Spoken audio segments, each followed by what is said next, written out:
On commence notre assemblée générale. Donc de nouveau à tous et à toutes, je souhaite la bienvenue à cette assemblée générale. Et traditionnellement, nous allons commencer par la présentation des candidats au conseil d'administration. Donc se présente au conseil d'administration Madame Milienne Assouvi, qui est administratrice titulaire sortante et qui est administratrice déléguée de Martinique. Monsieur Fabrice Cateau, administrateur suppléant sortant, qui est chef d'entreprise dans les Hauts-de-France. Monsieur Bernard Cavigno, administrateur titulaire sortant, président de la commission gestion, finances et patrimoine et qui était directeur d'hôpital dans les Hauts-de-France. Monsieur François Cuvelier, administrateur titulaire sortant, vice-président en charge de l'outre-mer et de la coopération internationale et qui était cadre à Pôle emploi.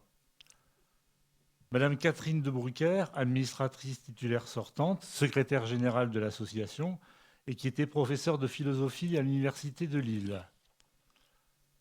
Monsieur Michel Desmoussel, administrateur suppléant sortant, qui était directeur régional chez Dalkia. Monsieur Jacques Godaille, administrateur titulaire sortant, profession retraité. Et il n'a pas marqué ce qu'il faisait avant. Donc, Monsieur Walid Anna, qui est un nouveau candidat et qui est médecin dans les Hauts-de-France. Madame Sophie Leduc-Ansart, qui est administratrice titulaire sortante et qui est psychologue et responsable de formation dans les Hauts-de-France. Madame Marie Libert, nouvelle candidate, responsable impact social dans les Hauts-de-France. Monsieur Luc Ottaviani, administrateur suppléant sortant, qui était cadre à la Société immobilière du Grand Hainaut dans les Hauts-de-France. Et enfin, monsieur Xavier Thierry, administrateur suppléant sortant. Il est administrateur délégué pour les Hauts-de-France et qui est chef d'entreprise. Voilà pour la première partie. Donc, je vais vous faire maintenant lecture de mon rapport moral et d'orientation. L'ALEFPA est aujourd'hui une grande association nationale forte de près de 4 800 salariés. Elle accompagne près de 20 000 personnes en situation de handicap, en difficulté sociale, vieillissantes ou nécessitant une prise en charge médicale. 20 000 personnes accompagnées, c'est 20 000 projets de vie. L'objectif de l'ALEFPA, c'est de permettre à ces 20 000 personnes d'écrire leur propre projet de vie. La raison d'être de nos professionnels est bien sûr de les protéger, mais surtout de les aider dans la définition de leur trajectoire de vie. Accompagner chacun dans son projet, c'est permettre à chacun de trouver sa place dans notre société et de devenir des citoyens à part entière. Je voudrais profiter de l'occasion qui m'est donnée de mettre à l'honneur nos deux précédents présidents, qui par leur action et leur détermination ont fait de l'ALEFPA ce qu'elle est aujourd'hui. Merci à toi, cher André, et à toi, cher Michel, d'avoir bâti l'ALEFPA dans ce qu'elle est maintenant. Félicitations aussi à notre directeur général qui s'est vu remettre hier les insignes de chevalier de la Légion d'honneur. À travers toi, cher Olivier, c'est toute l'ALEFPA qui s'est retrouvée mise à l'honneur. Nous connaissons tous et apprécions ton engagement sans limite, ton dévouement indéfectible et ton professionnalisme. Le travail que tu effectues, et j'en suis persuadé que tu continueras à effectuer, mérite bien cette reconnaissance. J'aimerais aussi avoir une pensée pour Frédéric Vandenberg, délégué syndical CFDT à l'ALEFPA, qui nous a quittés subitement en mars dernier. J'ai eu l'occasion de travailler avec Frédéric lorsque j'étais directeur général d'Alter Ego à Valenciennes. Il était un partenaire social impliqué, respectueux et constructif. Notre association continue à se développer en créant de nouveaux établissements ou en ouvrant de nouveaux services qui permettent à nos personnes accompagnées de créer les conditions optimales à l'élaboration de leur projet de vie. Faire de chacun une personne à part entière, voilà ce qui motive notre action. Elle se développe aussi, notre association, par la reprise d'associations ou d'établissements qui renforcent notre implantation territoriale. Je ne citerai comme exemple que la reprise de l'APAEI de Marie-Galante en Guadeloupe, où la reprise, entre autres, d'un ESAT nous fait découvrir une activité nouvelle pour nous, un ESAT à vocation touristique. Cette découverte d'activité nous renforce dans la volonté de reprendre un autre ESAT touristique, le Cros d'Ozon en Ardèche. Par ces deux établissements, nous montrons que des personnes en situation de handicap ont la compétence d'offrir au public des prestations touristiques de qualité. Notre association ne serait pas non plus ce qu'elle est sans l'implication forte de son conseil d'administration. Merci à toutes les administratrices et à tous les administrateurs pour leur engagement et la qualité de leurs interventions qui font que nos conseils d'administration sont toujours des lieux où la parole est forte et les débats sont constructifs. L'ALEFPA, c'est aussi l'association des territoires. Cette organisation particulière permet d'être attentif à la base. 7 directions territoriales et 4 directions de sites composent le CODIR, instance de réflexion et de décision au sein de la direction générale. On y retrouve, pour les directions territoriales, les Hauts-de-France, le Grand Est, créé en 2025, la Bourgogne-Franche-Comté, l'Occitanie, la Nouvelle-Aquitaine, l'Océan Indien et la Caraïbe. Et pour les directions de sites, les Hauts-de-France, l'Allier, la Vendée et la Haute-Marne, qui rejoindra prochainement le Grand Est. J'ai voulu que cette instance travaille avec la gouvernance. À l'ALEFPA, il n'y a pas d'un côté la gouvernance et de l'autre la direction. Il y a une équipe qui travaille ensemble. C'est pour cette raison que le CODIR participe aux travaux du séminaire des administrateurs. En 2025, nous avons réfléchi sur l'organisation financière de notre association.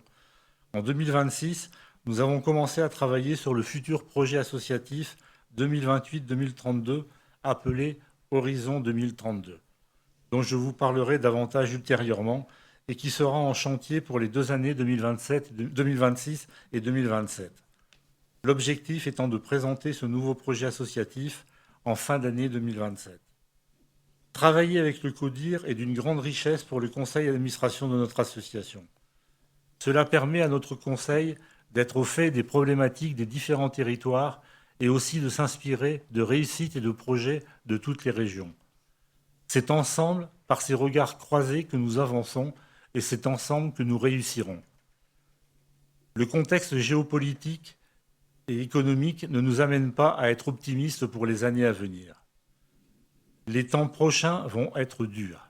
Les budgets vont être contractés. Nous avons la volonté d'être au service des plus fragiles de notre société. Il va donc falloir faire plus avec moins. Nos concitoyens les plus en difficulté vont avoir de plus en plus besoin de nous. Les finances publiques sont en délicatesse. Nous le voyons aujourd'hui, des budgets sont contraints, des subventions ne sont pas reconduites ou au mieux sont réduites. Il nous faut donc faire preuve d'inventivité. Nous sommes sans cesse à la recherche d'autres formes de financement et je voudrais ici saluer le travail remarquable de notre secrétaire générale, Catherine de Brouckère, dans sa recherche de mécénat.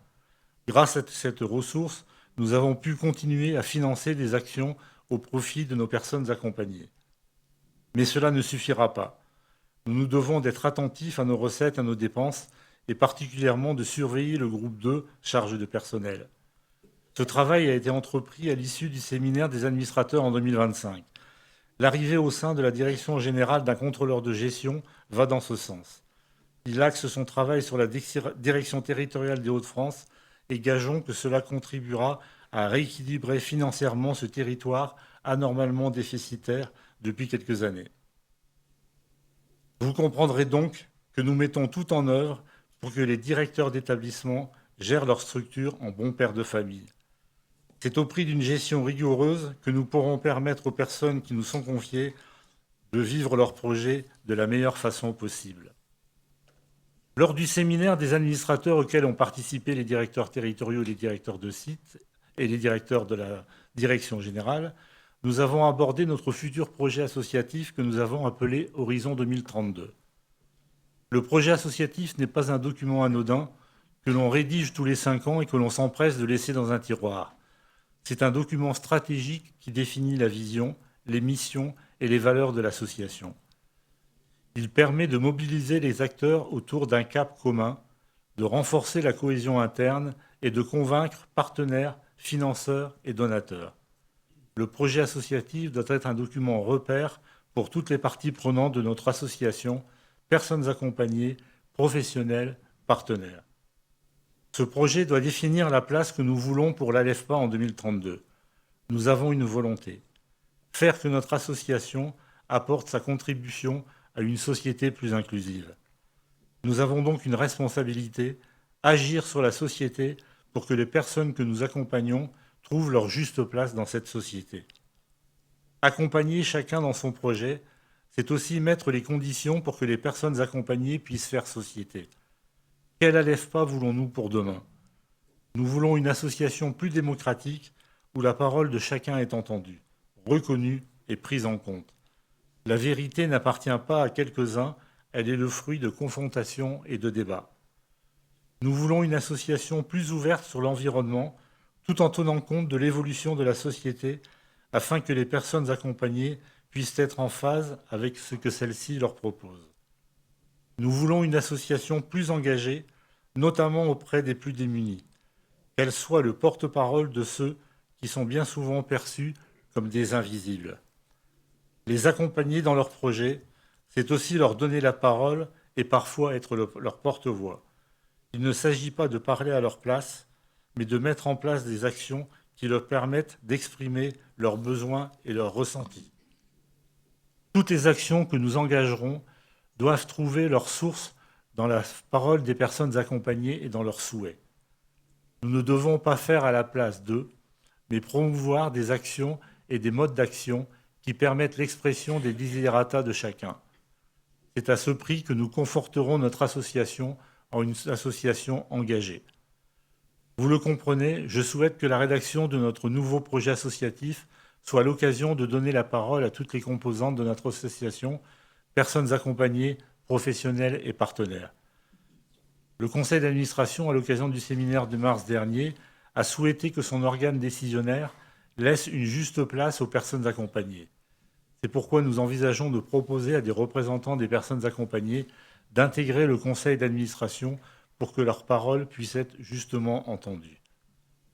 Comme je l'indiquais plus haut, nous sommes au début de la démarche qui s'étalera sur les années 2026-2027.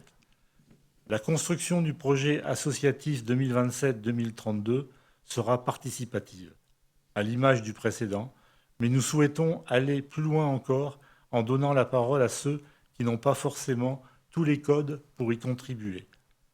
Nous avons une ambition, permettre l'avenir, c'est-à-dire permettre aux plus démunis de notre société de vivre leurs rêves, et je voudrais, en guise de conclusion, citer Antoine de Saint-Exupéry qui disait « L'avenir, tu n'as pas à le prévoir, mais à le permettre ». Je vous remercie de votre attention.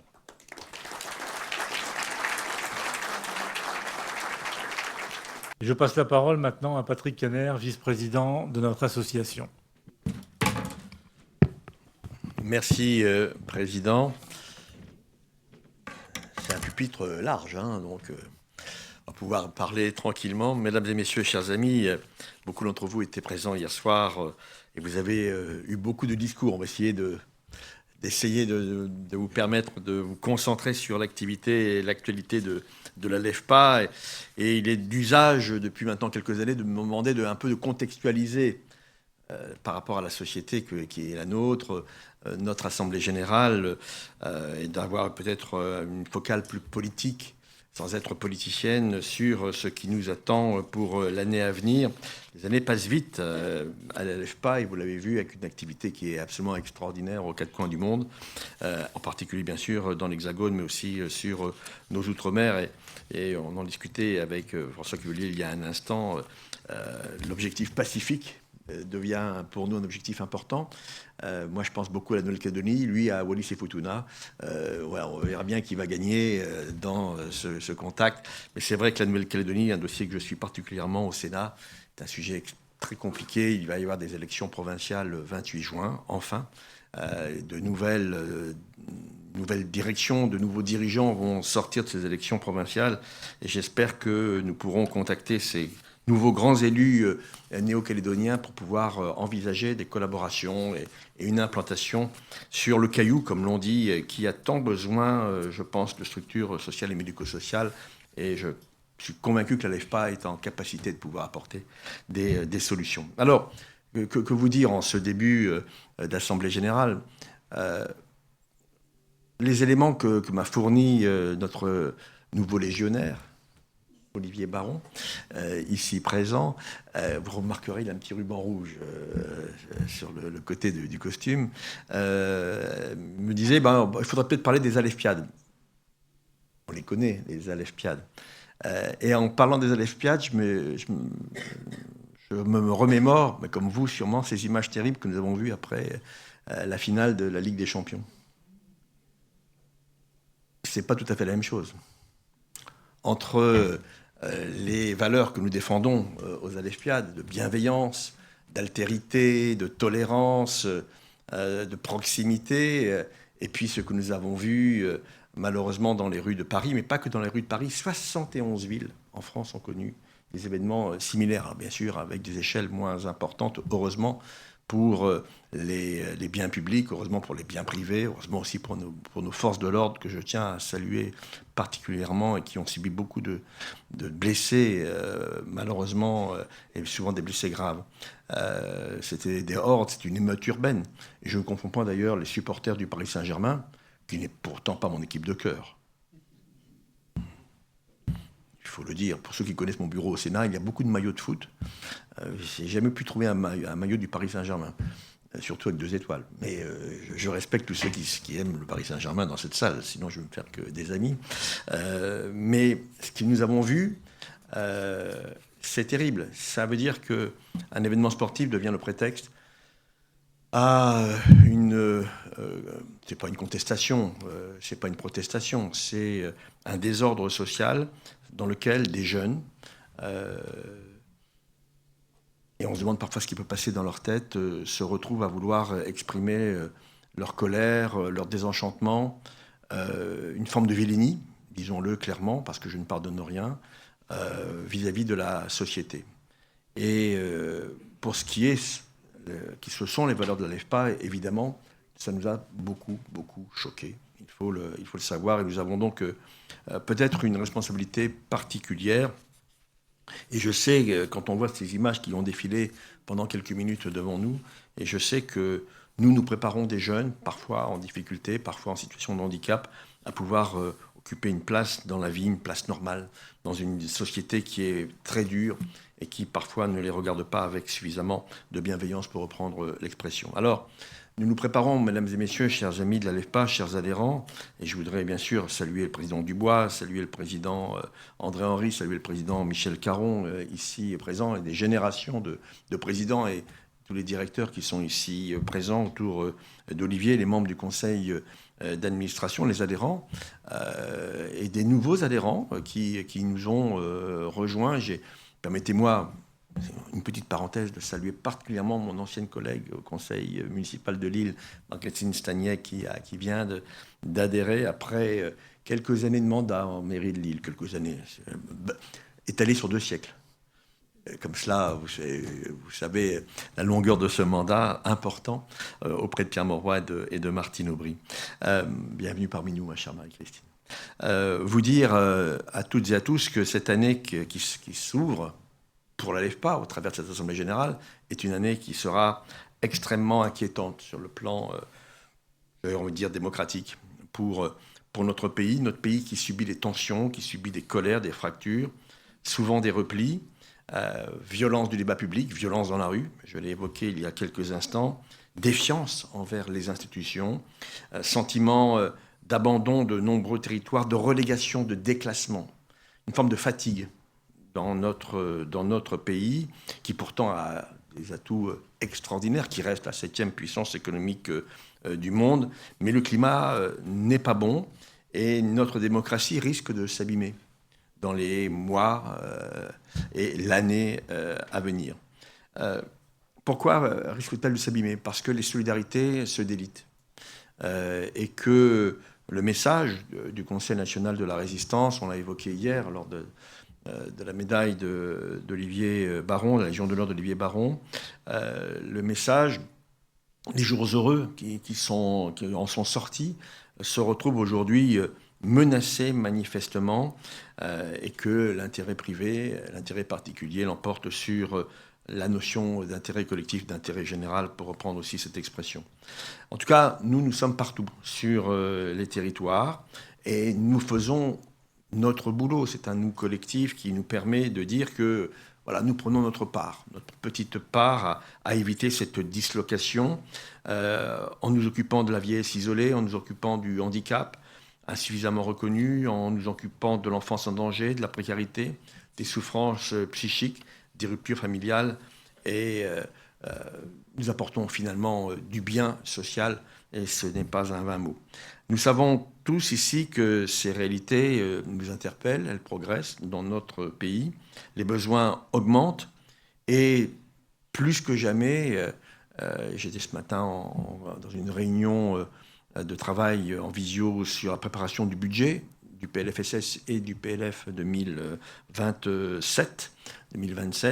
Nous savons que les choix vont être extrêmement compliqués, extrêmement difficiles sur la forme et sur le fond dans un pays qui aujourd'hui est à 117% de déficit par rapport à son produit intérieur brut, avec 3 500 milliards de dettes et, je le dis très directement, une justice fiscale qui n'est pas à la hauteur des enjeux, je dirais même une injustice fiscale aujourd'hui qui devient une sorte de fatalité.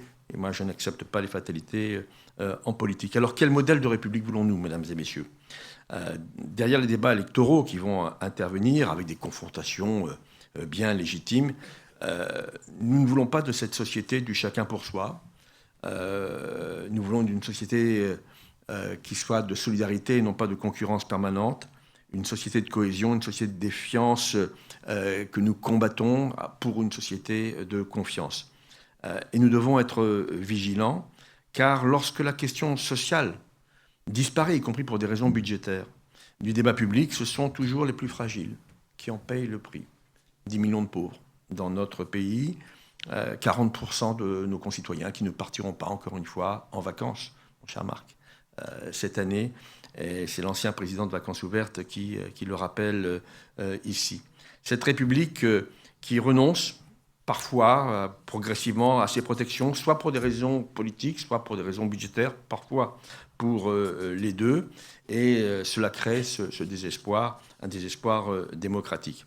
C'est pourquoi il est essentiel pour nous de rappeler que la République ne peut pas être uniquement qu'une mécanique budgétaire, une mécanique institutionnelle, une mécanique politicienne. Ça doit rester une promesse humaine, république. Faire république, faire nation. Une promesse d'égalité réelle, une promesse de dignité, une promesse d'émancipation. D'émancipation, notamment pour les plus fragiles. C'est le sens, président Dubois, du travail de la LEFPA que tu as rappelé tout à l'heure dans ton propos liminaire. C'est le sens aussi de notre présence territoriale, comme va vous le rappeler dans quelques instants le vice-président Cuvillier. Le rôle des grandes associations dans la République, et nous sommes une grande association, 25 000 lignes de vie que nous accompagnons tout au long de notre travail, les bénévoles, les professionnels, tous les acteurs territoriaux qui nous attendent, qui nous regardent et qui considèrent que notre travail est utile. Et donc, nous sommes bien plus, mesdames et messieurs, qu'un opérateur du médico-social. Nous sommes devenus un acteur majeur de cohésion sociale, territoriale, par notre présence dans les territoires les plus fragiles, les plus éloignés de l'Hexagone, la Nouvelle-Calédonie, Wallis-Futuna, 17 000 kilomètres de Paris. Notre capacité aussi à innover, qui est très importante, et vous l'avez vu, alors bien sûr, c'est frustrant de voir des petites images ici ou là, mais quand vous regardez tous les sigles, vous voyez sur tous les champs de notre compétence potentielle et notre capacité d'innovation. Je rappellerai bien sûr nos valeurs de laïcité. C'est la ligne de crête sur laquelle nous nous situons bien évidemment. Et au travers de cela, nous résistons aux tentations communautaristes qui sont, je crois, une plaie pour notre société républicaine. Ce mode associatif doit être préservé, doit être privilégié. Nous posions il y a quelque temps, au travers de mon groupe politique au Sénat, une question sur l'avenir du monde associatif, ses craintes sur son devenir et la peur d'être une variable d'ajustement auprès des collectivités territoriales qui n'ont plus les moyens d'agir sur le terrain. C'est un acte de vigilance important.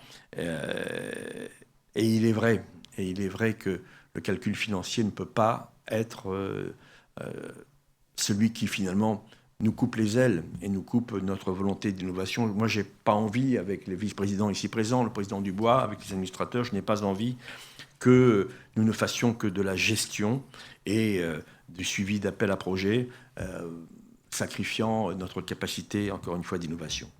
Défendre une République sociale et solidaire, c'est tout cela. C'est un combat qui est plus que nécessaire aujourd'hui. Penser à la place de chacun dans un débat collectif, dans un avenir collectif. Rappeler que derrière chaque politique sociale, il y a des vies humaines. Derrière chaque budget, il y a des familles. Derrière chaque établissement, il y a des parcours de vie, souvent fragiles, mais toujours en recherche de dignité au travers de notre action en tant qu'association. En conclusion, je terminerai en revenant une dernière fois sur l'esprit des Alefpiades par lequel j'avais commencé mon intervention. Dans ces moments de partage, d'effort, de respect, de fraternité, il y a peut-être une leçon que notre société devrait méditer davantage. La solidarité, ce n'est pas une faiblesse, c'est une exigence finalement de civilisation.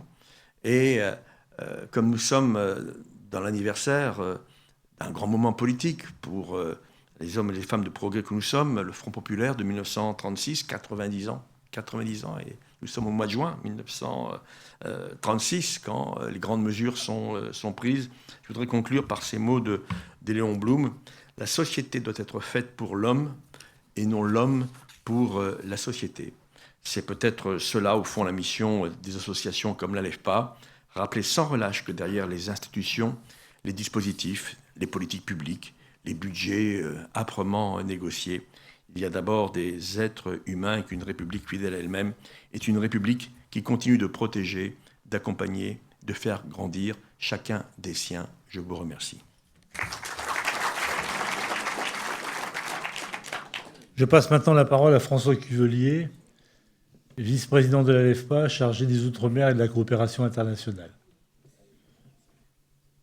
Mesdames, Messieurs les administrateurs, Mesdames, Messieurs les directeurs, chers amis et partenaires, c'est avec une grande fierté, mais aussi avec le sens des responsabilités qui m'incombent, que je prends la parole aujourd'hui.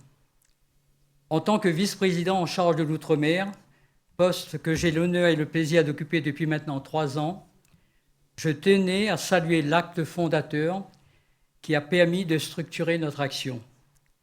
Je veux rendre ici un hommage sincère au président de l'ALEFPA, mon cher Daniel, aux membres du conseil d'administration, ainsi qu'au directeur général, mon cher Olivier.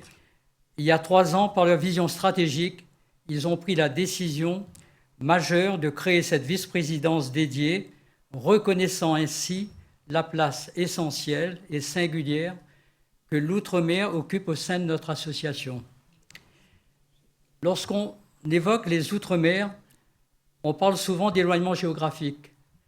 Mais l'ALEFPA, nous avons choisi depuis longtemps une autre lecture, celle de territoires pleinement au cœur de notre projet associatif, de territoires d'engagement, d'innovation et parfois même d'avant-garde.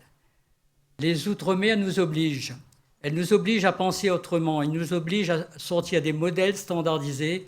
Ils nous obligent surtout à rester fidèles à ce qui fonde profondément notre association, être présents là où les fragilités sont les plus fortes et là où beaucoup renonceraient à agir. Et je crois pouvoir dire aujourd'hui que l'année 2024 et le début de l'année 2025 auront marqué pour nos territoires ultramarins une étape importante de consolidation, de développement et de transformation. Le premier mot que je voudrais retenir est celui de développement, car contrairement à certaines idées reçues, les Outre-mer ne sont pas des territoires périphériques pour l'ALEFPA. Ils constituent désormais un axe majeur de son déploiement et de son identité. Ce développement s'est d'abord illustré par notre capacité à répondre présent dans des contextes particulièrement difficiles. Je pense naturellement à la reprise du service de mandataire judiciaire à la protection des majeurs de l'UDAF Martinique. Cette reprise n'était pas simplement une opération technique ou juridique. Elle traduisait une responsabilité collective, celle de garantir la continuité d'un service essentiel pour des personnes particulièrement vulnérables. Dans un contexte de grande fragilité institutionnelle et sociale, l'ALEFPA a fait le choix de l'engagement avec sérieux, méthode et humilité. Je veux ici saluer le travail remarquable des équipes locales, des administrateurs engagés sur le territoire, ainsi que l'action déterminante de la direction territoriale Caraïbes sous la direction du directeur général qui a mouillé la chemise à cette occasion. Cette dynamique s'est également poursuivie avec la reprise des établissements de l'APAEI de Marie-Galante, non sans difficulté. Là encore, il ne s'agissait pas seulement d'assurer une continuité administrative, il s'agissait surtout de préserver une présence médico-sociale indispensable sur une île où les équilibres sont fragiles et où chaque structure compte. Nous avons démontré, nous, la LEFPA, qu'une grande association nationale pouvait agir avec proximité, respect des identités locales et sens des responsabilités territoriales. C'est sans doute cela, au fond, être une véritable association des territoires, comme on l'a dit depuis hier. Cette dynamique de développement s'est également traduite en Guadeloupe avec la création des premiers dispositifs LHSS, les lits haltes soins santé. Ces structures répondent à une réalité humaine souvent invisible, celle des personnes en grande précarité dont l'état de santé nécessite un accompagnement global, digne et sécurisant. Ils sont des lieux de reconstruction, des lieux où l'on soigne autant les corps que les parcours de vie brisés. À Basse-Terre, comme demain à Pointe-à-Pitre, la LEFPA construit des réponses nouvelles avec l'appui des collectivités, des services de l'État, des partenaires sanitaires et des acteurs locaux. La confiance est revenue. Et derrière ces projets, il y a toujours la même idée, ne jamais considérer qu'un territoire serait trop éloigné, trop complexe ou trop fragile pour mériter l'investissement et l'ambition. Les Outre-mer sont des territoires où les tensions démographiques, sociales et économiques sont particulièrement fortes, mais ils sont aussi des territoires d'inventivité. Et la LEFPA y porte aujourd'hui des projets profondément innovants. Je pense notamment à la création de la première résidence autonomie ultramarine à La Réunion. Ce projet est bien davantage qu'un programme immobilier. Il traduit une vision du vieillissement fondée sur la dignité, l'autonomie et le lien social. Dans beaucoup de territoires ultramarins, les personnes âgées sont confrontées à des difficultés considérables. Isolement, précarité, éloignement familial, manque d'offres adaptées. Créer une résidence autonomie moderne, ouverte sur son environnement, adaptée au climat, aux usages et aux réalités locales, c'est proposer une autre manière d'habiter le vieillissement. C'est aussi reconnaître que les Outre-mer ont droit, eux aussi, à l'excellence sociale et médico-sociale. Et je crois qu'il faut mesurer ce que représente symboliquement ce projet. La première résidence autonomie ultramarine portée par notre association. Derrière cette réalisation, il y a des partenariats solides, des collectivités engagées, des bailleurs mobilisés, des équipes qui ont su croire dans ce projet, parfois avant même qu'il n'existe réellement. Et là, je voudrais remercier sincèrement Moïse et toute l'équipe de La Réunion sur ce projet spécifique. Cette innovation, nous la retrouvons également dans notre manière de penser les coopérations territoriales, les parcours des personnes, les réponses inclusives et les nouveaux modèles d'accompagnement. Cette capacité d'innovation, nous la retrouvons également dans un projet particulièrement emblématique, né à La Réunion, le développement d'activités agricoles et de cultures vivrières comme support d'inclusion, de formation, d'autonomie et de reconstruction sociale. Au départ, il s'agissait d'une initiative territoriale, presque expérimentale, construite autour d'une idée simple, reconnecter les personnes à la terre, au travail concret, au rythme du vivant et à une forme de dignité retrouvée par l'activité utile. Elle devient un outil éducatif, thérapeutique et social, elle recrée du lien, elle redonne confiance, elle valorise des savoir-faire.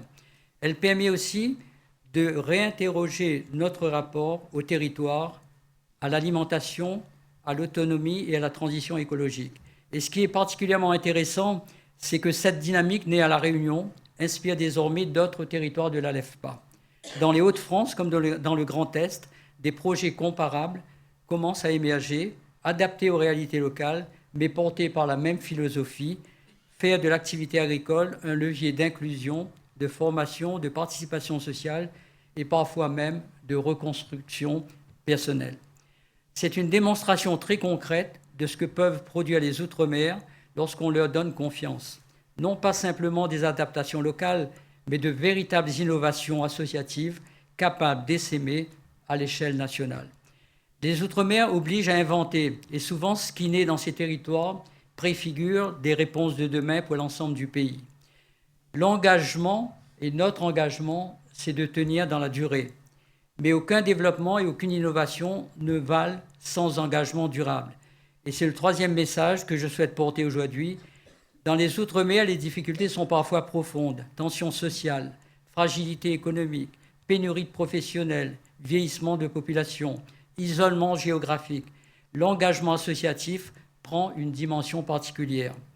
Je voudrais ici évoquer le travail engagé à La Réunion autour de la restructuration du secteur de l'aide à domicile.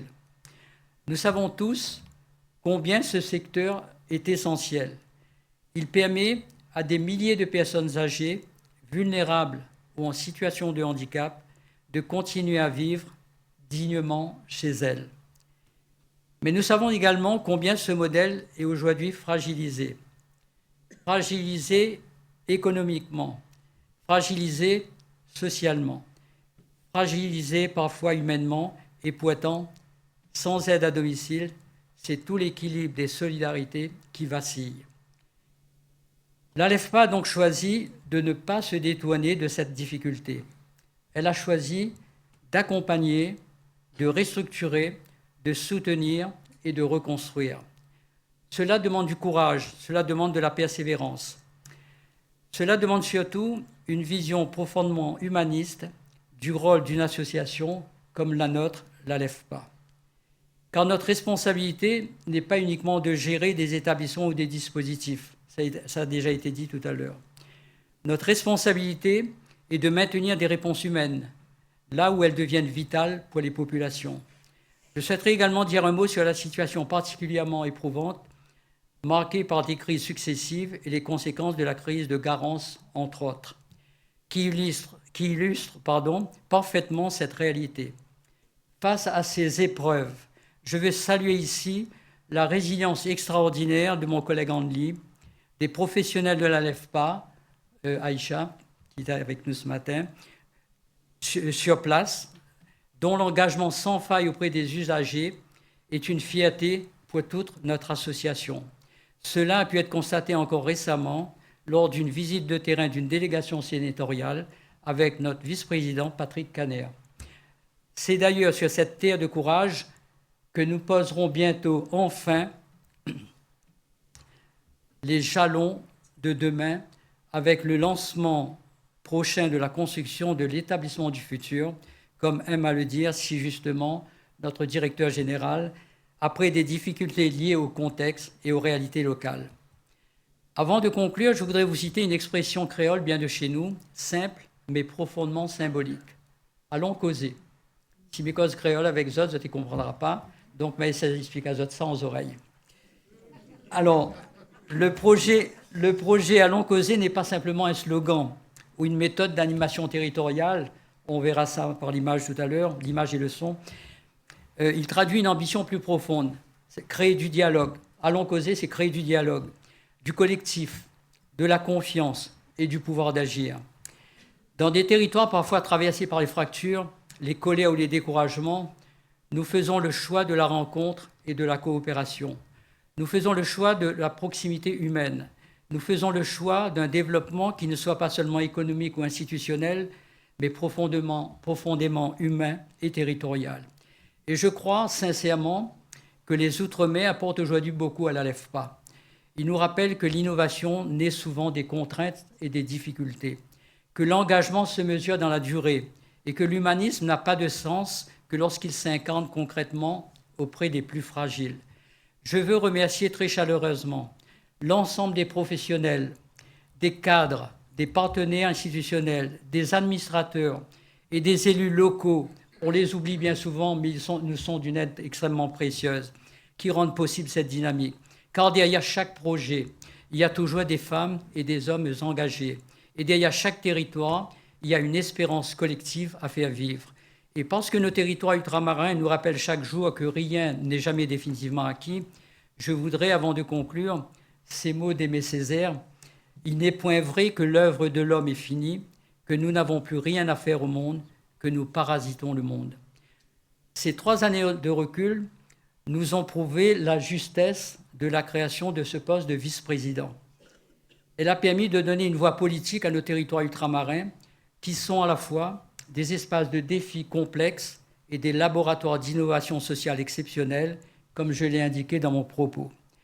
Cependant, le propre d'une gouvernance moderne est de savoir évaluer le chemin parcouru pour mieux construire l'avenir.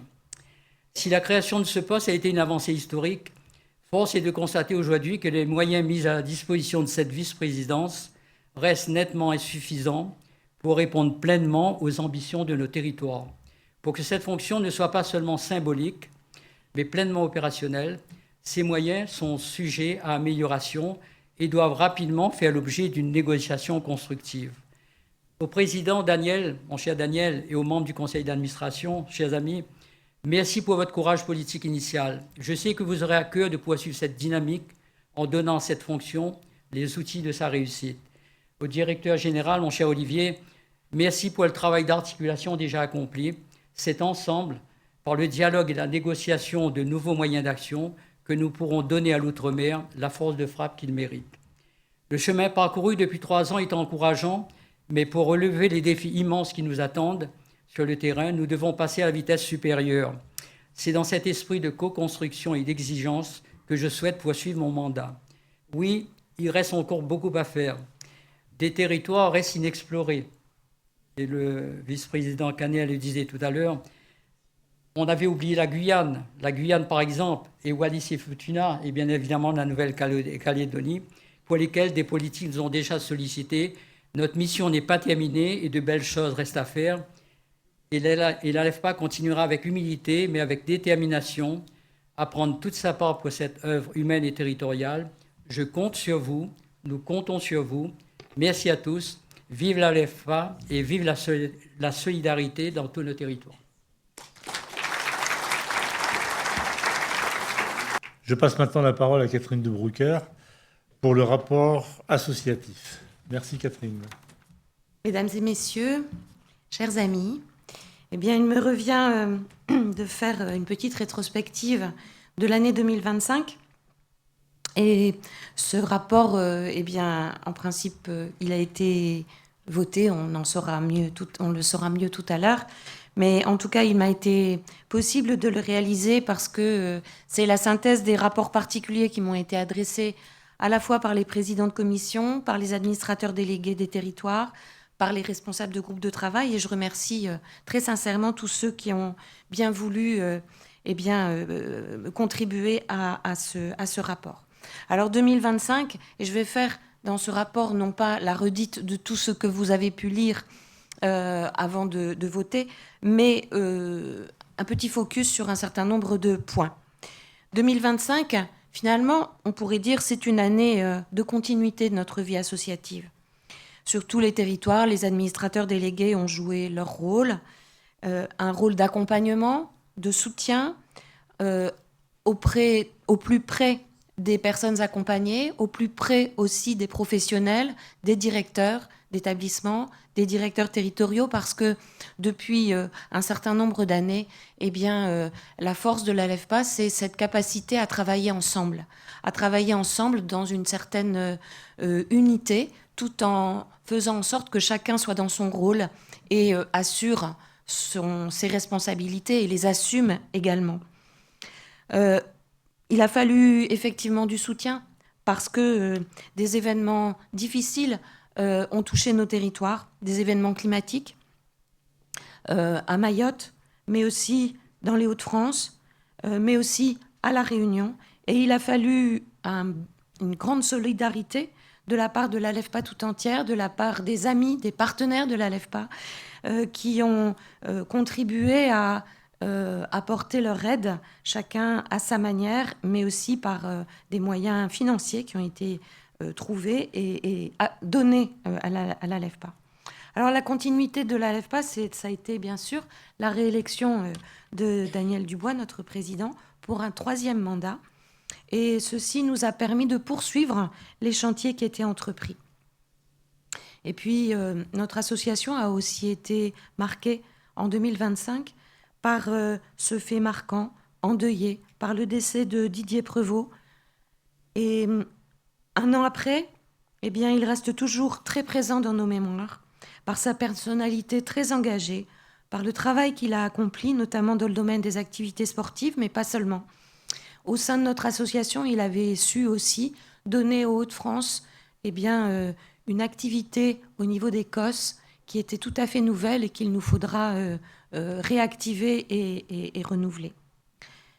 Alors, l'association, notre vice-président le disait tout à l'heure, c'est aussi la capacité à innover. Et l'un des chantiers qui a été commencé, mis en place, mis en œuvre en 2025 et qui se poursuit aujourd'hui, eh bien, je ferai un focus sur la démarche qui est entreprise dans la création de la fédération unique. 2 associations, 2 grandes associations, la LEFPA bien sûr, mais l'Entraide Union aussi, eh bien, se sont unis pour former une fédération.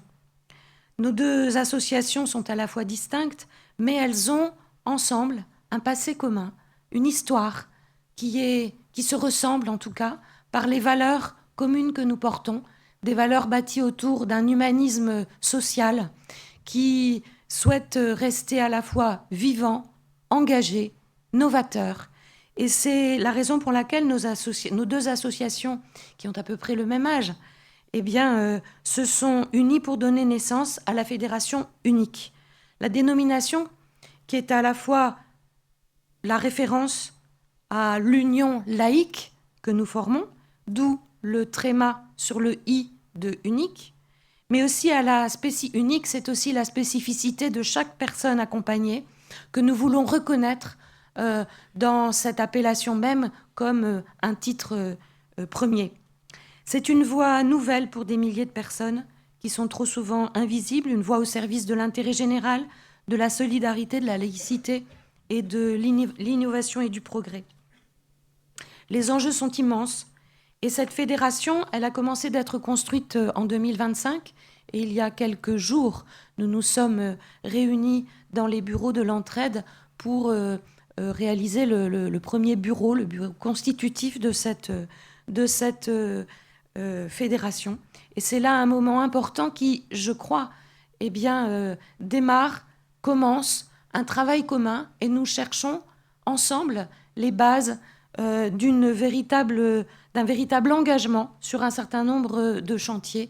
Alors nous avons commencé déjà en 2025 avec la participation de l'Entraide Union aux Alefpiades, avec sur le terrain du sport, si je puis dire, eh bien, des actions communes autour de partenariats que nous avons scellés et de moments aussi sportifs que nous avons vécus. La conjugaison de nos compétences et de nos expériences constitue aujourd'hui une condition essentielle pour construire aussi une offre d'accompagnement plus efficace, plus inclusive, plus durable. Ce sera un levier pour reconnaître et valoriser l'engagement des professionnels qui œuvrent quotidiennement au service des publics accompagnés. Et c'est une dynamique collective qui représente enfin une exigence stratégique pour renforcer aux uns et aux autres notre capacité d'action, de représentation auprès de nos partenaires et de nos pouvoirs publics. Et c'est la raison pour laquelle, en introduction à ce rapport, je voulais effectuer ce focus sur cet événement important auquel nous saurons donner eh bien, toute la force de l'ambition qui est la nôtre. Alors dans ce rapport, eh bien, il me faut bien sûr faire un petit tour d'horizon, qui concerne les activités à proprement parler des administrateurs. Les administrateurs à la LEFPA sont particulièrement engagés et chacun de ceux qui s'inscrit dans notre démarche collective eh bien, prend des responsabilités et bien sûr s'inscrit dans les commissions statutaires qui sont les nôtres. Alors ces commissions, eh bien, je parlerai en premier lieu de la commission finances qui a bien œuvré cette année, qui a bien travaillé. Très rapidement, je rappellerai eh bien, que 4 réunions ont eu lieu. une en avril, une en septembre, une en octobre et une en décembre, chacune ayant un objectif particulier. La première commission qui s'est tenue en septembre portait sur les résultats du premier trimestre, celle d'octobre sur la situation de la trésorerie et celle de décembre sur l'examen des offres reçues dans le cadre du renouvellement du marché d'assurance de la flotte automobile. Je ne développe pas cela puisque nous aurons un rapport de gestion qui fera le focus sur cette dimension-là de la LEFPA. La commission formation aussi s'est tenue par 3 fois. J'ai oublié de dire que la commission finance est présidée par Bernard Cavigno et que les membres qui la composent, les administrateurs qui la composent sont nombreux et très, très fidèles, très actifs. La commission formation-recrutement, c'est Camille Carretero qui la préside et les administrateurs qui la composent, là aussi, François Cuvelier, Yves Degrave, Sophie Leduc, Dominique Rambotte. Cette commission s'est réunie à trois reprises et elle nous présente essentiellement l'offre de formation qui est faite et qui est faite à nos salariés et qui constitue un des moyens par lesquels la force des professionnels se maintient, évolue, s'adapte. La commission formation nous donne aussi des éléments sur le bilan social. En 2025, c'était 4621 salariés et 104 enseignants, donc 4725 personnes, c'était en 2025. Et depuis, bien sûr, la LEFPA continue de se développer. Oui, le développement de la LEFPA en 2025, ça a été la reprise des établissements d'Ariane, ça a été le déploiement de la maison Star dans les Hauts-de-France, ça a été dans la Marne la reprise des établissements de l'association Les Antes, et puis en février, ça a été la reprise à la Martinique de l'UDAF, un service de mandataire judiciaire. Et puis enfin, au mois d'août, la reprise de l'APAEI de Marie-Galante. Et bien sûr, tout cela sera un peu plus détaillé, mais cela constitue une force supplémentaire et des territoires et des établissements sur lesquels se déploient nos valeurs, se déploient nos professionnels qui, dans ces reprises, ont fort à faire quelquefois, puisque certains de ces établissements, et ça a été par exemple le cas de ceux de Marie-Galante, s'étaient un peu éloignés de leur mission première et il faut les aider à se remettre sur ce chemin-là. La commission des établissements, qui est présidée par Yves Degrave, cette commission à laquelle participent Françoise Bricou, Bernard Cavigno, Gilbert Roireau, Ghislaine Lavoine, Didier Prevot, tant qu'il a pu, Maryse Préra, Xavier Thierry, Denis Viol, cette commission se donne 2 objectifs principaux, le suivi de la scolarisation des jeunes, et Yves Degrave nous en donne toujours un rapport détaillé, et puis des visites d'établissement. Et cette dimension-là, elle est tout à fait essentielle parce que c'est l'occasion pour les administrateurs de se rendre sur le terrain, de rencontrer les personnes accompagnées, de rencontrer les professionnels. Et en 2025, ce sont les établissements de l'Allier et les établissements du Grand Est qui ont été visités. Et chaque fois, cela donne des rapports fort intéressants et qui traduisent au plus près à la fois le ressenti de nos administrateurs, mais aussi la vision qu'ils portent et les objectifs qu'ils proposent aussi d'engager pour ces établissements. Les visites qui seront prévues pour 2026, elles se feront autour de la thématique des cas complexes et seront visités les établissements de Belfort, ceux de Lyon et ceux de la Creuse et du Nord à Kievrechin. Je ne vous parlerai pas en détail des événements qui pourtant sont extrêmement importants et dans lesquels les administrateurs sont très engagés, ceux des Alefpiades, ceux du Raid Solidaire, ceux du Trail, parce que nous avons eu l'occasion d'en parler, mais sachez que ce sont des rendez-vous auxquels de nombreux administrateurs se joignent et chaque fois, ils participent aussi activement. Ils ne sont pas là simplement en spectateurs, mais ils courent, ils marchent au trail, ils montent sur les vélos, au raid. Et puis, quant aux Alefpiades, c'est l'occasion aussi, non seulement pour les administrateurs d'un territoire d'organiser, de préparer, mais aussi d'être dans chacune de ces journées très, très actifs et de fédérer les établissements du territoire autour de ces activités, d'accueillir les délégations. Et ce sont des moments, vous les avez vus en images, ce sont des moments que nous aimons et qui sont tout à fait importants. Je vous parlerai aussi tout à l'heure un peu plus en détail du projet artistique culturel national dont j'ai la charge. Cette année se clôt un de ces projets et je vous en parlerai donc tout à l'heure à l'issue de l'ensemble de cette Assemblée générale.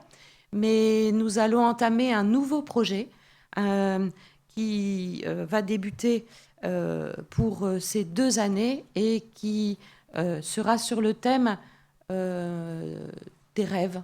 Construisons nos rêves, envisageons, croyons dans nos rêves et mettons-les en scène. Le cabaret des rêves, c'est le nouveau projet que nous allons lancer. Et j'ai suggéré à tous les directeurs d'établissement il y a quelques jours de s'inscrire dans cette démarche. Et nous allons la mener une fois encore avec la compagnie La Femme et l'Homme debout, comme nous l'avions fait pour la Comédie 10. C'est un projet ambitieux et qui, je crois, nous fera tous ensemble rêver à un avenir qui sera celui des jeunes, des personnes accompagnées, mais aussi de nous tous et de l'ALEFPA de demain. Alors, je voudrais dans ce cadre faire un focus sur une des activités qui n'est pas à proprement parler nouvelle, mais qui, en tout cas, nécessite aujourd'hui un travail particulier. C'est le mécénat. Le mécénat, lorsque cette mission, la mission autour du projet culturel que, au départ, m'a confié le président Caron, eh bien, cette mission, je l'ai immédiatement perçue comme devant s'articuler sur la recherche de moyens spécifiques et de mécènes et de soutien spécifiques pour que cette activité puisse prendre l'ampleur que l'association souhaite lui donner et que l'association mérite. Et pour cela, eh bien, des mécènes ont été recherchés pour les projets artistiques nationaux. La LEFPA dispose pour le mécénat d'atouts objectifs pour bénéficier de ces soutiens. Parce que c'est un organisme d'intérêt général et à but non lucratif. Et donc, à ce titre, nous pouvons bénéficier de mécénat d'une façon tout à fait encourageante et intéressante. Les financements des missions de la LEFPA, de ces missions de cœur de métier, eh bien, ces missions sont financées par de l'argent public. Et donc, il faut y ajouter des moyens supplémentaires pour permettre à, finalement, ce qui est notre vision de cette activité, notre vision soit concordante avec ces missions. Il faut des activités à forte valeur ajoutée qui peuvent être développées sans impacter les moyens qui sont issus des financements publics. Et donc la recherche de mécénat, eh bien, visait depuis 2019 essentiellement les prestations des artistes au sein des projets artistiques. Aujourd'hui, il faut faire plus. Et les démarches de mécénat, cette année, en 2025, et elles continuent évidemment en 2026, ont permis d'abord de financer le projet qui se clôt aujourd'hui, Cuisine des territoires et santé.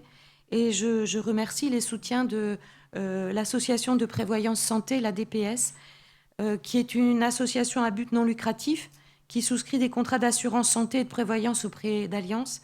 Et je remercie également Dalca, qui est une filiale d'Algie. Ces deux mécènes, eh bien, ont contribué au projet qui se clôt aujourd'hui, Cuisine des territoires et santé, et pour lesquels un focus particulier sera fait tout à l'heure.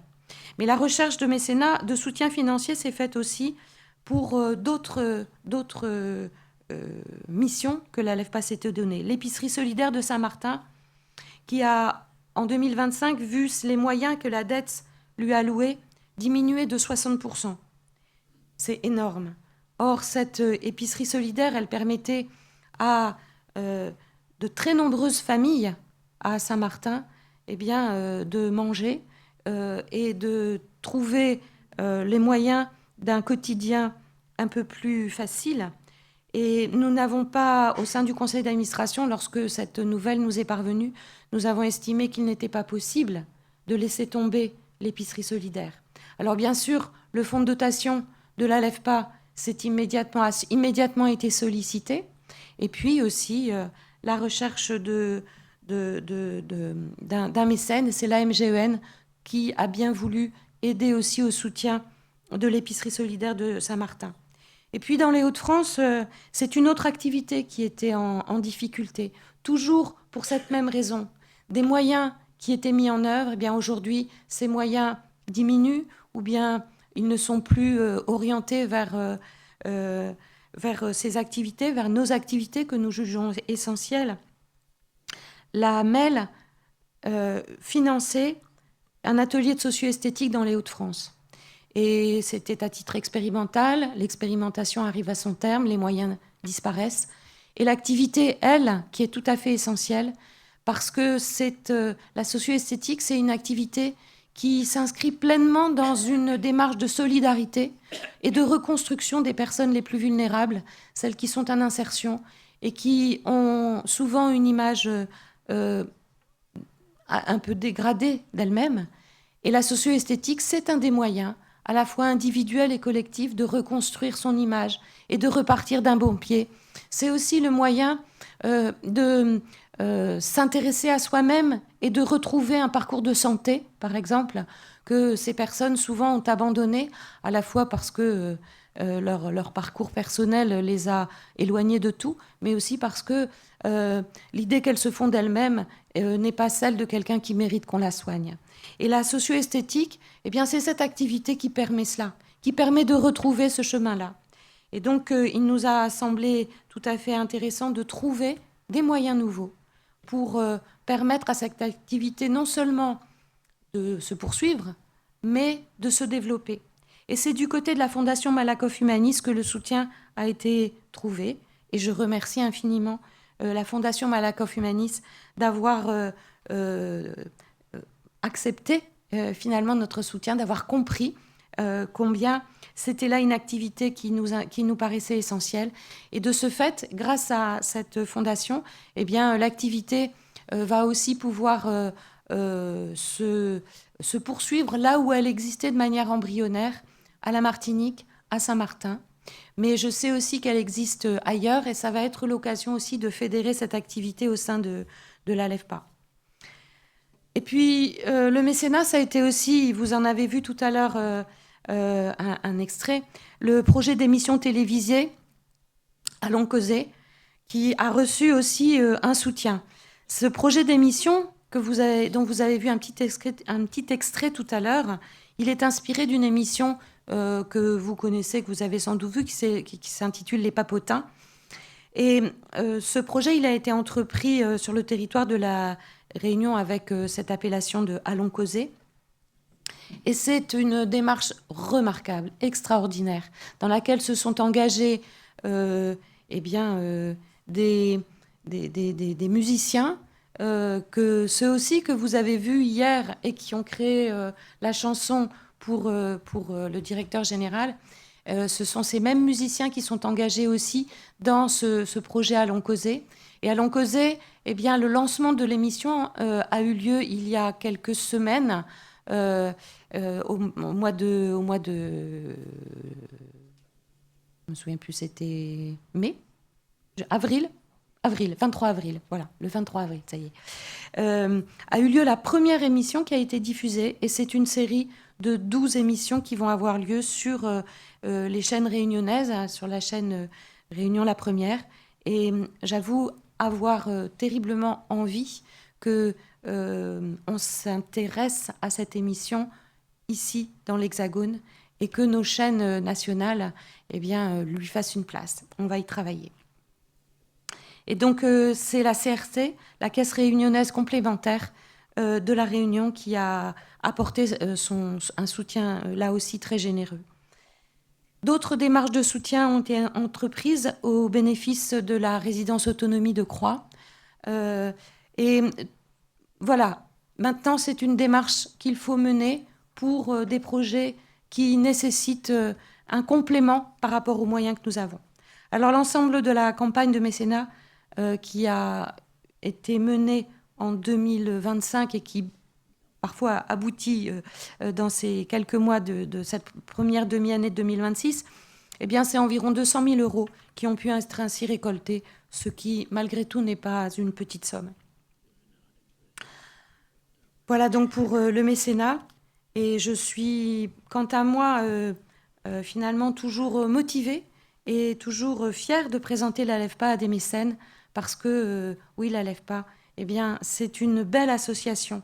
Et c'est dans nos territoires où nos administrateurs délégués se donnent qu'on la voit, que ce soit à travers les activités qui sont celles de Camille Carretero, qui est l'administratrice déléguée pour les établissements. Alors Camille, elle veut bien s'occuper de beaucoup de territoires et de beaucoup de nos établissements, l'Allier, la Vendée, les Hauts-de-Seine, et elle ne ménage pas son temps pour aller soutenir les directeurs, les personnes accompagnées. Et puis, elle s'est aussi beaucoup occupée de la résidence senior, la résidence senior sociale de Carlotti à Tours, qui est une de nos très belles réalisations en Indre-et-Loire. La résidence a été inaugurée au printemps 2025. C'est là, finalement, une des résidences qui nous sert d'inspiration pour l'ensemble des résidences autonomie que la LEFPA s'apprête à ouvrir, de façon à ce que nous ayons une espèce de modèle standard qui fasse des résidences autonomie de la LEFPA des lieux non seulement à la hauteur de nos ambitions sociales, mais qui soient aussi belles et sécurisées pour les personnes qui viendront y séjourner. Et c'est la raison pour laquelle nous y mettons aussi des moyens tout à fait notables. Alors, la Bourgogne-Franche-Comté aussi est un autre territoire dans lequel beaucoup de choses ont été faites. Frédéric Burgard, qui en est l'administrateur délégué, il a poursuivi les travaux de lobbying politique auprès des parlementaires, des cabinets ministériels, pour permettre la validation de 3 nouveaux projets de création de résidences répit partagées. Alors, celle de Luxeuil, nous espérons qu'elle trouvera sa place d'ici quelques temps.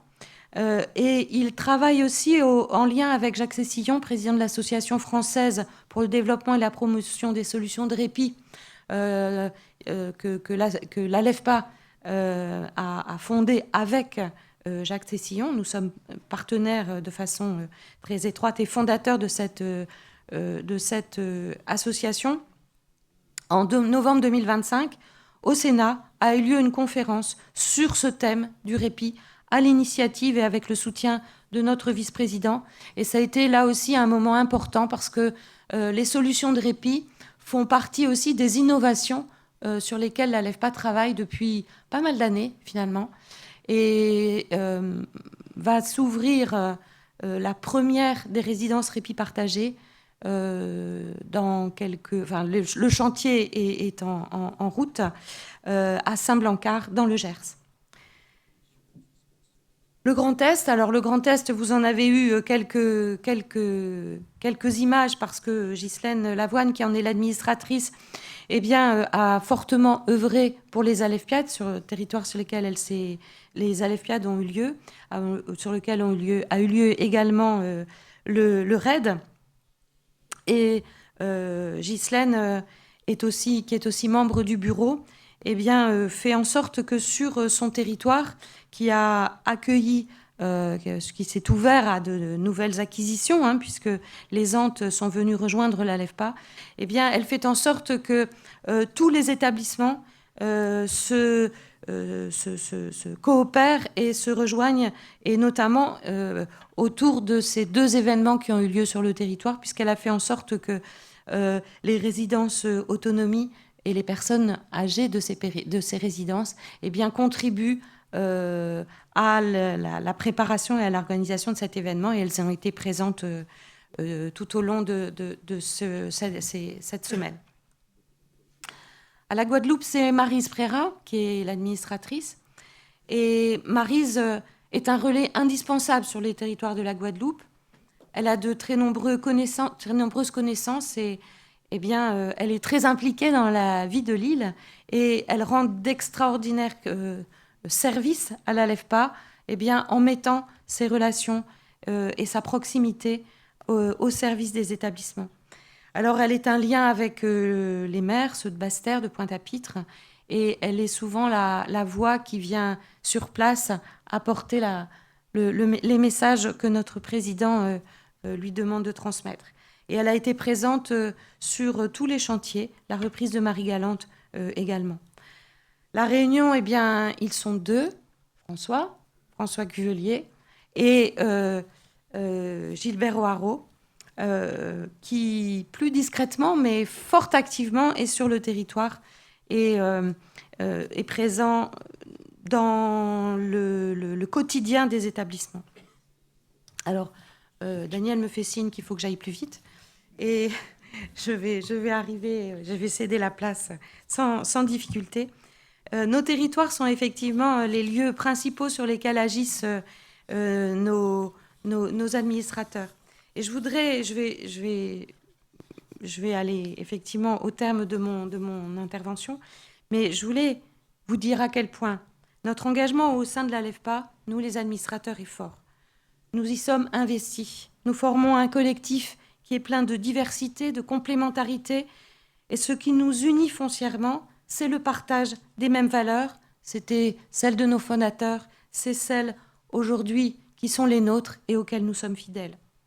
Nous travaillons si bien parce que ce qui nous unit, c'est aussi la confiance que nous pouvons avoir les uns dans les autres. Et la confiance, c'est un sentiment de sécurité qui nous lie parce que nous savons tous clairs, transparents. Nous savons que dans nos actes et nos engagements, eh bien, ce qui nous guide, c'est la confiance que nous pouvons nous faire. Nous savons que nous pouvons nous fier les uns aux autres et que nous pouvons travailler ensemble, que quelquefois nous avons des vues différentes, mais que précisément nous sommes là pour les partager et avancer tous ensemble. Bien évidemment, la confiance, c'est ce qui nous éloigne de la défiance, de la méfiance. Et s'il y avait méfiance, il n'y aurait pas possibilité d'être associé. Et sans associé, il n'y a pas d'association.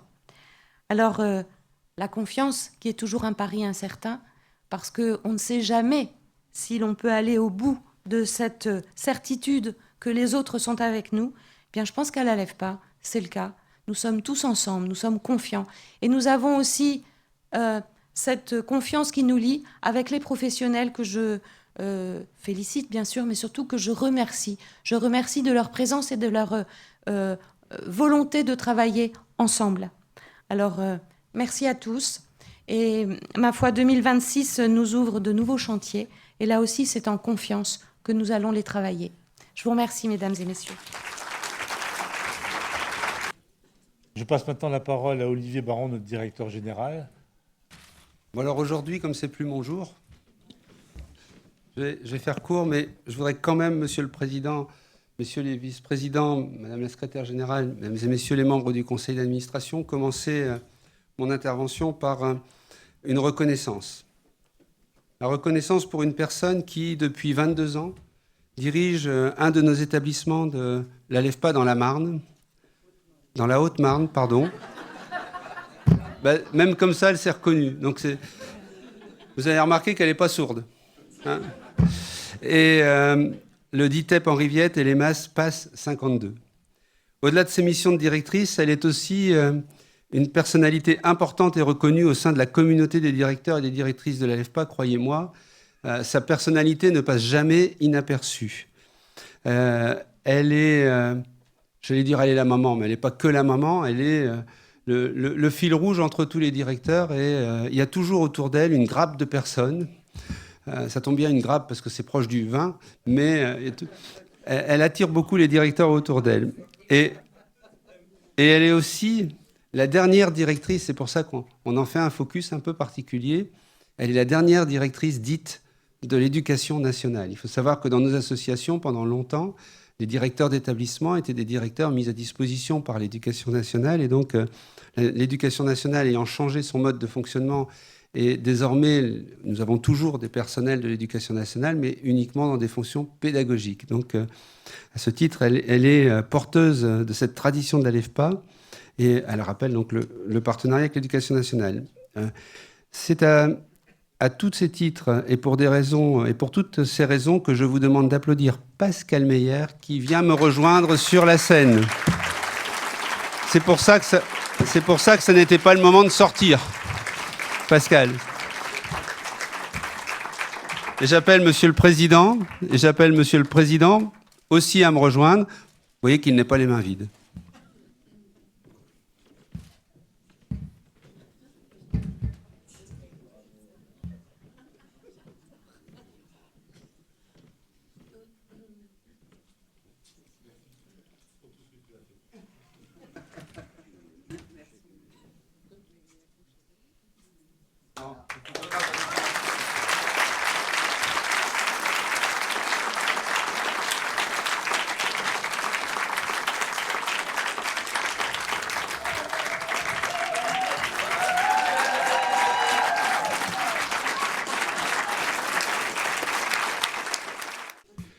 Donc maintenant, vous n'allez pas échapper au rapport du directeur général.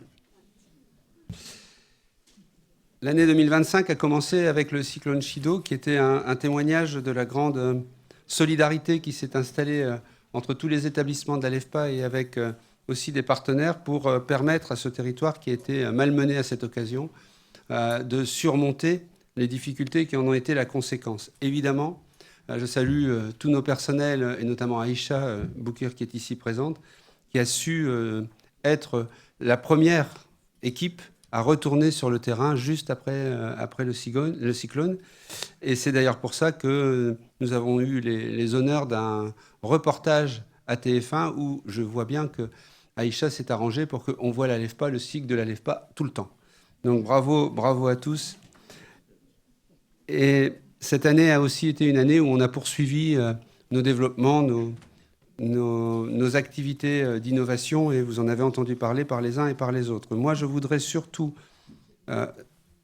axer mon intervention sur l'hommage que je souhaite rendre au personnel de la LEFPA, aux cadres, aux directeurs, aux bénévoles, aux administrateurs qui nous aident et qui nous dirigent, et aussi à toutes celles et ceux qui font vivre la LEFPA. Parce que en 2025, la LEFPA, c'est plus de 4600 salariés, plus de 100 enseignants engagés, dont notre ami Pascal, et on a à peu près 150 à 200 métiers différents au sein de la LEFPA. Donc c'est cette richesse qui fait la force de l'association. Il y a des soignants, des psychologues, des éducateurs, évidemment, des maîtresses de maison, des surveillants de nuit, des agents techniques, des cadres, des personnels administratifs, et depuis peu, on a même un acheteur. Donc on a vraiment une grande diversité de métiers. Ce sont tous ces professionnels qui choisissent de rester, puisque la moyenne d'ancienneté dans l'association LEFPA dépasse les 7 années.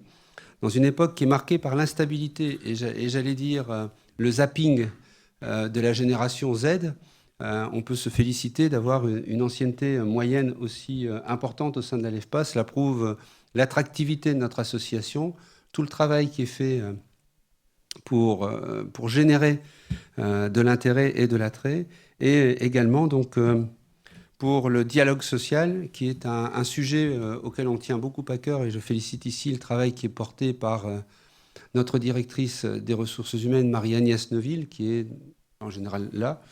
Et donc Marie-Agnès a développé beaucoup d'accords l'année dernière. Je n'ai pas le nombre en tête, mais ils sont nombreux. Et à chaque fois, c'est pour des causes tout à fait intéressantes et dans l'intérêt de l'équilibre du travail au sein de l'association. Je veux également saluer au sein de cette association l'engagement des femmes. Il faut savoir que 70%, même si ce n'est pas ce qu'on voit ici sur scène, hein, mais si on prend la partie salariée, 70% des salariés sont des femmes. Et cette présence féminine se retrouve également dans nos fonctions d'encadrement et de responsabilité, parce qu'on a cette particularité au sein de l'association d'avoir toujours attention à ce que la parité soit entretenue et que dans les évolutions, dans les promotions qui sont acquises, on constate bien que les femmes ont leur place à tous les niveaux de l'échelle. Je me rappelle quand j'ai commencé à travailler à l'hôpital, c'était il y a bien longtemps, on va revenir sur les années passées comme hier, mais c'était il y a bien longtemps, 90% des femmes, 90% des infirmières étaient des femmes et 97% des infirmières générales étaient des hommes. Donc ici, c'est juste pas comme ça et ça a beaucoup évolué. Je veux aussi souligner l'effort considérable qui est réalisé en matière de formation, puisque en 2025, nous avons réalisé 144 000 heures de formation qui ont été dispensées, parce que pour accompagner les gens, il faut toujours évoluer. Il faut toujours évoluer parce que nos publics évoluent, parce que les façons de prendre en charge évoluent. Et on a, dans ce cadre-là, de nombreux partenariats avec différents organismes de formation. On est partie prenante dans les écoles, l'IRTS, la ESTS, etc., dans le Nord, et puis dans les IRTS, dans les régions. Et on tient à chaque fois à développer de nouvelles formations. Et on a un service formation à la direction générale qui accompagne les territoires. Je ne sais pas si Émilie est parmi nous, qui accompagne les territoires et qui les aide à développer les plans de formation et qui les aide souvent aussi à trouver de l'argent pour faire de la formation. C'est un ensemble qui fonctionne bien.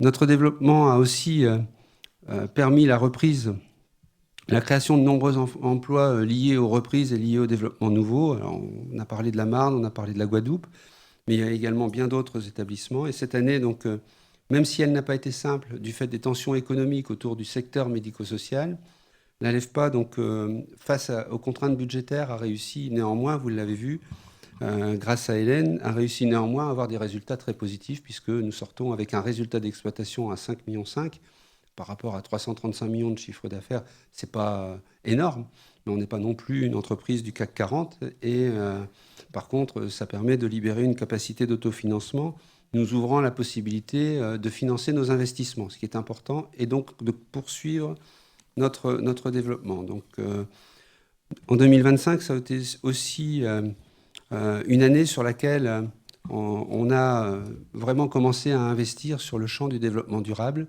Et je pense que le grand enjeu des 5 prochaines années, ça va être la rénovation énergétique et l'accompagnement du développement durable dans nos établissements. Il faut absolument que l'on travaille sur l'évolution de nos établissements. Aujourd'hui, nos établissements sont sujets à passoires énergétiques.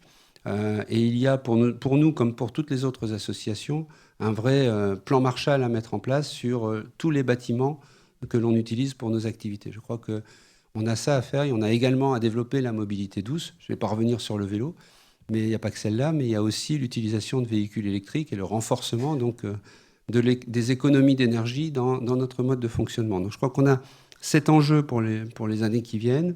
Et je dois dire, pour cette année, on a des grands projets. On a le projet Saint-Blancard. Saint-Blancard, c'est un projet de résidence répit partagé et ça nous ouvre la voie vers le répit. On l'a évoqué tout à l'heure avec la FDPS. Mais ça nous ouvre aussi la voie sur les vacances. Parce que finalement, ce qui est important quand vous voulez être inclus dans la société, c'est d'avoir un chez-soi, c'est d'être en bonne santé, c'est d'avoir un boulot, mais c'est aussi de pouvoir partir en vacances. Le droit aux vacances, et c'est pas à nos ministres, nos ex-ministres, M. Henry et M. Caner, que je vais dire qu'il ne faut pas partir en vacances. Le droit aux vacances, c'est quelque chose d'important. André Henry ayant créé les chèques vacances avec la NCV et Patrick Caner ayant été ministre à cette époque-là, enfin, à une époque après. Donc, pourquoi on travaille sur le droit aux vacances ? Pourquoi on travaille sur le droit aux vacances ? Parce qu'on considère qu'il faut permettre aux gens de partir en vacances. Alors, dans ce cadre-là, on a différents projets. On l'a dit, on a une activité de tourisme à Marie-Galante, puisqu'on a repris cela de la PAUI de Marie-Galante. On a des résidences, on a des petites maisons à louer. C'est du tourisme social. On est en train de discuter sur la reprise d'un camp de camping en Ardèche. Et on a cette résidence répit partagé à Saint-Blancard qui sera la première de ce type-là. On a également donc créé une association qui s'appelle ALEFPA Tourisme pour gérer les chèques vacances que l'on distribue pour le compte de la NCV. Et on a aussi développé un partenariat avec Vacances Ouvertes, dont je salue ici le directeur général, qui est là, le monsieur en bleu et rouge. Il manque le blanc. Et donc, avec Vacances Ouvertes, on a un partenariat et on va expérimenter certainement d'ici la fin de l'année avec Vacances Ouvertes et les Petits Frères des Pauvres un accueil multivulnérabilité dans un de nos établissements de Marie-Galante qui permettra d'accueillir à la fois des personnes âgées isolées, des personnes en précarité et des personnes handicapées. Le tout étant fait autour de l'idée toute simple, qui est de dire que les gens qui sont de Guadeloupe peuvent partir en vacances en Guadeloupe ou à Marie-Galante. Donc c'est essayer de renforcer le tourisme local, social, et d'essayer de réussir à faire ça. Donc si on arrive, et on va y arriver, à faire ça, ça devrait être normalement pour la fin de l'année. On a aussi beaucoup d'autres projets, et on a un gros travail qui est fait. Je ne sais pas si vous avez suivi, on a publié un rapport qui s'appelle Dépasse avec l'université, qui travaille sur les doubles vulnérabilités. Ce sont ces enfants qu'avant on appelait des cas complexes, ou quand on était vraiment désagréable, on disait les incasables. Ce sont ces enfants qu'on ne sait pas où mettre parce que ils ont plusieurs vulnérabilités qui s'additionnent et qui se multiplient. On a beaucoup travaillé, et je salue ici le travail qui a été porté par Elsa Kowalczuk et l'ensemble des territoires qui y ont participé, qui a permis de faire un rapport soutenu par l'université, donc un rapport universitaire. Je crois que d'ailleurs aujourd'hui ils sont en train de le présenter au Québec. Et donc, c'est une belle reconnaissance pour l'ALEFPA et ça se traduit sur des établissements puisque on est en train d'ouvrir, alors je ne sais jamais si c'est Condé-sur-Estoc, je crois que c'est Vieux-Condé. À Vieux-Condé, une maisonnée qui va accueillir 6 enfants en difficulté et qui est un beau projet qui s'appelle Les Maisonnées. Il y en aura une deuxième qui va s'ouvrir d'ici la fin de l'année. Je salue la directrice qui vient d'être nommée à ce poste qui s'appelle Linda Stelmajewski, qui est là-bas. Et donc, on le faisait déjà, puisque depuis des années, on travaille sur ces publics avec le Regain à Vernet-les-Bains et avec le DHP surtout en Vendée. Donc, c'est vraiment un gros enjeu de pouvoir travailler sur le développement de réponses adaptées pour ces publics. Ensuite, on a aussi beaucoup d'investissements qui sont engagés, notamment dans le cadre de la reprise de l'EHPAD de Fruges, où un nouveau projet d'EHPAD va être reconstruit, réhabilité. Je salue la présidente Thérèse Petit et le directeur Gilles Castelin. Il faut savoir que cet EHPAD est désormais sous mandat de gestion de l'ALEFPA, et donc M. Castelin fait partie complète de l'équipe de direction des établissements de l'ALEFPA Hauts-de-France. Voilà ce que je voulais vous dire rapidement, Monsieur le Président. Je pense que j'ai rattrapé le temps et j'arrive maintenant à ma conclusion. C'est de dire que nous sommes une association capable d'allier la rigueur de gestion et la chaleur humaine, et que nous sommes une association qui investit, qui innove et qui refuse de perdre son âme, mais qui surtout s'appuie sur la confiance partagée, la confiance du président au directeur général, la confiance du conseil d'administration à l'équipe de direction générale, la confiance de l'équipe de direction générale avec l'ensemble des équipes, la confiance de l'ensemble des professionnels sur les publics accompagnés, la confiance des publics accompagnés et de leurs partenaires sur les professionnels. Il faut véritablement que cette chaîne de confiance soit la chaîne, j'allais dire, incassable du fonctionnement d'une grande association comme l'ALEFPA. Merci à tous.